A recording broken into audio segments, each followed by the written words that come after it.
printer cartridge for the heavily redacted copy, which was effectively useless, sent round to spokespeople ahead of his statement.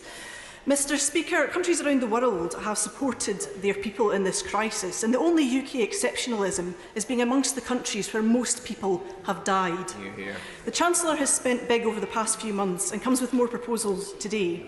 We support measures like the job support schemes and encourage the Chancellor to be more ambitious and think to the future in his stimulus plans. We want a comprehensive plan to support the economy, protect jobs and incomes, and build a greener, fairer society. Hear, hear.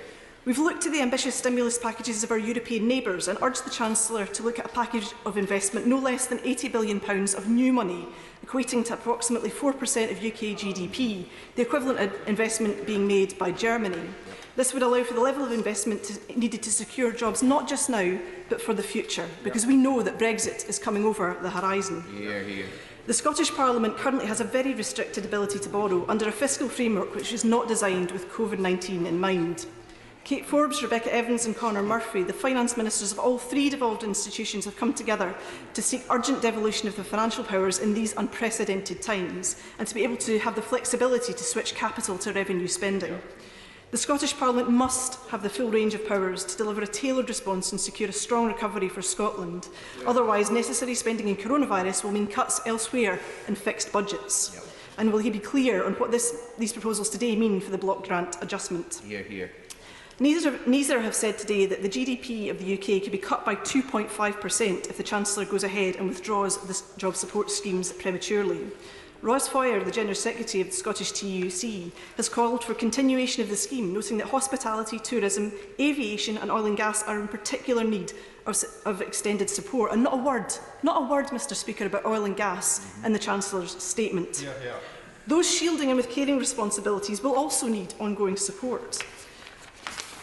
And coronavirus is not going away. There's a real risk that with future outbreaks such as happened in Leicester, that support will not be there when it is needed. And I see what he says about encouraging people back to work and a bonus for employers who do. But for many people, it will not be safe to go back to work. And at the start of this crisis, my inbox was full of people worried about the safety of their workplaces. And people should not be forced to go back if it is not safe for them to do so. The recent Treasury Select Committee report and work by Excluded UK highlight the substantial gaps in the coronavirus job retention scheme and the self-employment income support schemes, but with between 1 and 3 million people left with no support whatsoever. People are furious, Mr Speaker, at the suggestion by the Chancellor yesterday that they've had support. They asked me to assure him again today that they have not. The SNP believe the Chancellor must fill these gaps and extend the furlough and cease schemes for as long as each of the 4 nations require it, so that no one is left behind. A report by the Social Mobility Commission last week warned that UK child poverty is projected to increase to 5.2 million by 2022, with COVID-19 adding to this problem. Now is the time, Mr Speaker, to strengthen measures to reverse rising child poverty, including a £20 per week increase in the child element of universal credit and child tax credits. This will help families put food on the table and clothes on children's back at a time when many are struggling. Mr Speaker, these parents are not eating out. Some of these parents are barely eating at all. Hear, hear. The Tories must also scrap the callous 2-child cap, re-establish child poverty targets, introduce a real living wage for all ages and roll out an emergency basic payment plan to protect families. We want to see investment too in a national debt plan to support businesses, families and individuals who have been struggling. And while I'm glad to see that he wants to re-employ job centre staff, will he reopen the many job centres he closed in Glasgow? Exactly. We support a temporary reduction in VAT to VAT, and we're glad to see the Chancellor coming forward with plans. We've been calling for this since March. He mentioned cinemas within this. Will live events also see a VAT reduction in their ticket sales, because gigs and theatre would benefit hugely from being able to do that and offer that. All of this sits inside a 2p cut that we're calling for to employers' national insurance contributions to protect jobs and reduce the cost of hiring staff. Mr Speaker, our young, bright, talented people are worth so much more than 25 hours a week on a minimum wage. A minimum wage rather than a real living wage, with age discrimination baked in. For many of those young people, it won't be so much a kick-start as a kick in the teeth to be told to go to work for so little money. Those aged between 16 and 24 have bills to pay too, and they deserve fair pay for their work. I note that he quoted the higher band, the 24-year-old band, not the £6.45 an hour for younger people, or the £4.55 that 16 and 17-year-olds get. An absolute pittance, Mr Speaker, and there should be a real living wage for all. Can he confirm whether, if, as has been trailed, that this plan is tied to universal credit, will sanctions be applied to those who don't take it up? What will happen to those shielding or with caring responsibilities? What will happen to those not currently on universal credit? Will it be open to them? And what commitment has he made on employers not to fire older, more expensive staff in favour of people on this scheme? And what will happen after 6 months? And Mr Speaker, what is open to older people to help them continue in employment? Many young people are already employed in sectors where right now jobs are disappearing. Many are already on furlough. Wouldn't it be less disruptive to maintain that link with employers rather than make them start over? On the vouchers scheme that he proposes on green plans, this, Mr Speaker, is relatively speaking tinkering. If you look at the comprehensive work that KfW in Germany has done to change the whole conversation around green investment. Mr Speaker, we want to put significant and sustained investment in the future in the heart of these plans, and to ensure that Scotland has the widest possible range of powers to tackle COVID-19. Only by doing this, Mr Speaker, can we avoid the worst of this storm and protect both businesses and the health and well-being of our people. Hear, hear. Thank you, Mr Speaker, and I thank the Honourable Lady for her questions. Perhaps I can just run through them as quickly as I can.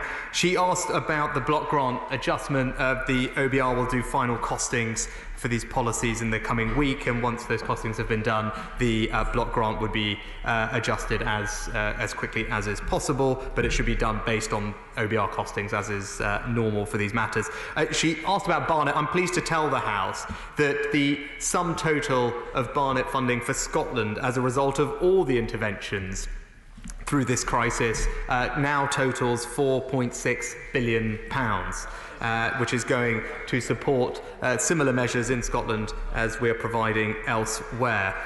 She asked about the inclusion of different businesses in the VAT cut for attractions. I can refer her to Principal VAT Directive Annex 3, Paragraph 7, where the existing legislation is drawn. The guidance will be published tomorrow for SIs to be laid next week and to come into force on Wednesday, but that paragraph has the full range covered in our existing legislation.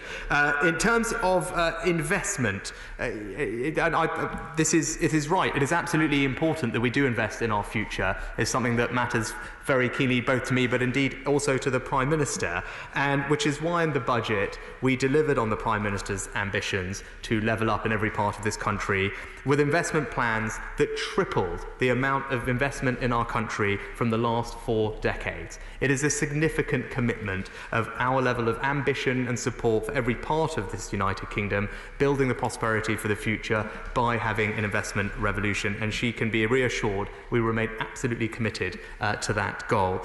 She asked also about support for those who are older.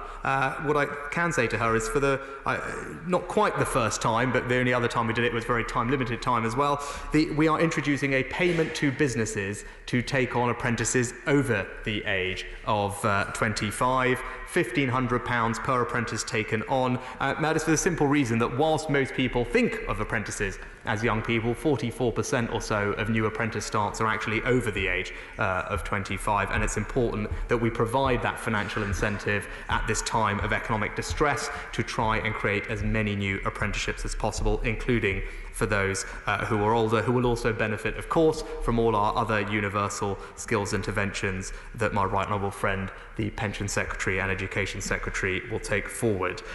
More broadly, I would close, Mr Speaker, by saying the measures I announced today, the jobs retention bonus for furloughed employees, the Kickstart scheme, the VAT cut and the Eat Out to Help Out discount, all incredibly significant interventions. All of them benefit the entire United Kingdom.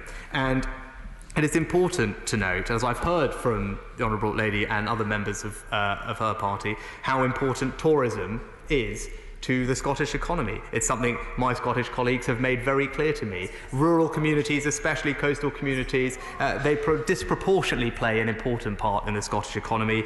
These measures, Eat Out to Help Out and the VAT reduction for these economies, will be absolutely vital in driving the growth of Scotland going forward. And again, a reminder to everyone, we are stronger together, one united kingdom. Peter Bottomley.